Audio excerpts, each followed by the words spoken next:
मैंने भी जीवन में कभी पाप किया ही नहीं, फिर इतना कष्ट क्यों आता है? इस जन्म में आपने पाप नहीं किया है, पिछले जन्म में आपने पाप किया है, शरीर तो छूट गया,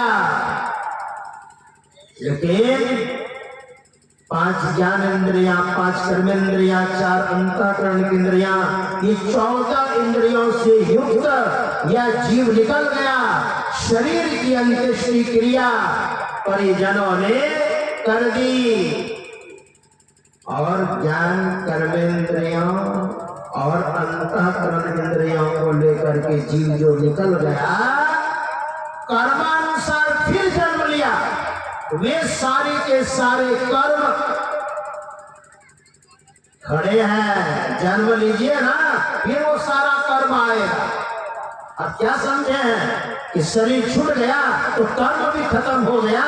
नहीं नहीं, जैसे अभी एंड्रॉइड मोबाइल है, मोबाइल ऑफ कर दीजिए और किसी ने मैसेज भेजा है आपको, तो क्या समझिएगा, मैसेज तो आएगा मगर मोबाइल बंद है, अभी घुस नहीं पा रहा है, हवा में मैसेज तैर रहा है। मैसेज पर मैसेज भेजते हैं, भेजते भी है तो क्या भेजते हैं, दूसरे का भेजा हुआ भेजते हैं और भेज भेज करके भेजा खराब करते हैं, है ना। वह मैसेज तैरेगा हवा में और जैसे मोबाइल ऑन कीजिएगा तुरंत सारा मैसेज घुसने लग जाएगा, है ना। उसी तरह से इस शरीर में आपने पाप किया है, उस पाप का फल दुख भोगना पड़ेगा। और इतना पाप किया, इतना पाप किया, भोग नहीं पाए, शरीर छूट गया, तो क्या समझे आप, वो कर्म खत्म हो गया? ना ना ना, एकदम मैसेज की तरह वो तैर रहा है हवा में और जैसे पुनः शरीर प्राप्त होगा वह सब के सब कर्म आने लग जाएगा। वही गायत्री माता ने कहा, बेटा तुम्हारे जीवन में बहुत पाप हुआ था पिछले जन्म में, और जब तक सारा पाप जलता नहीं, तुमने जो जप किया है, साधना की है, वो अभी भी कुछ बचा हुआ है, देखो उधर। और एक पहाड़ जल रहा था और धुआं भी निकल रहा था, अब समाप्त होने को है, अभी भी थोड़ा सा बचा हुआ है, इसलिए मैं कैसे दर्शन तुम्हें देती, अब समाप्त होने वाला है बेटा, इसलिए मैं आई हूँ।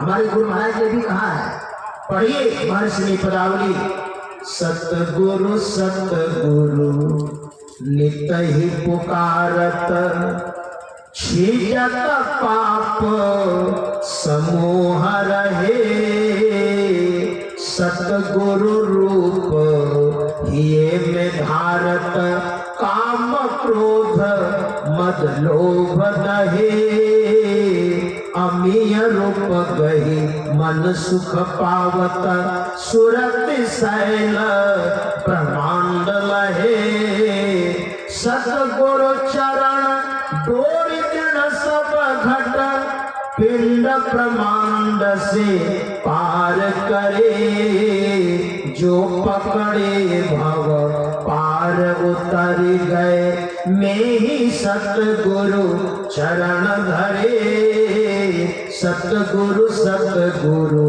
नित ही पुकारत, छिजत पाप समूह रहे, छिजत खत्म होने लग जाएगा। सतगुरु यानी जो गुरु प्रदत्त मंत्र का जाप करेंगे गुरु के बताए अनुसार, तो सारे के सारे पाप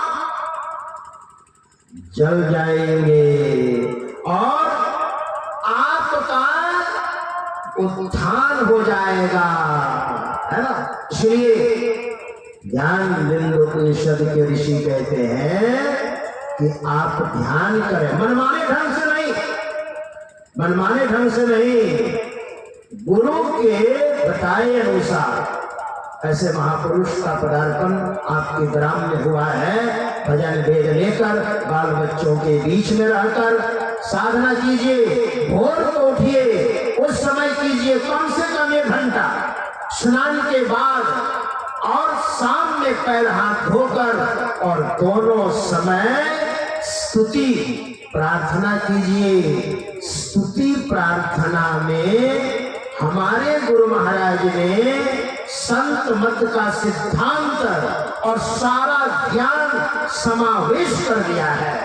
तो प्रत्येक दिन आप स्तुति वृत्ति करेंगे ना, तो आप प्रेरित होंगे, ध्यान की ओर अग्रसर होंगे आप। और इसी तरह से ध्यान भजन करते करते आपका समय समाप्त हो जाएगा, यानी आपकी अवधि समाप्त हो जाएगी। तो क्या होगा? शरीर छूट गया तो आप नरक नहीं जाएंगे, आपको अवसर दिया जाएगा, आप स्वर्ग जाएंगे और स्वर्ग के विशाल सुखों को भोगकर इस धराधाम पर मनुष्य का शरीर मिलेगा। यहाँ से स्वर्ग, स्वर्ग से यहाँ मनुष्य में यह रफ्तार तब तक चलता रहेगा जब तक आप परमात्मा को प्राप्त नहीं कर लेंगे। अन्य जोनियों में आप नहीं जाएंगे, कीट पतंग हाथी घोड़े में। इसलिए बड़ा लाभ है, भजन भेद लीजिए और अपना कल्याण कीजिए। श्री सद्गुरु महाराज की जय।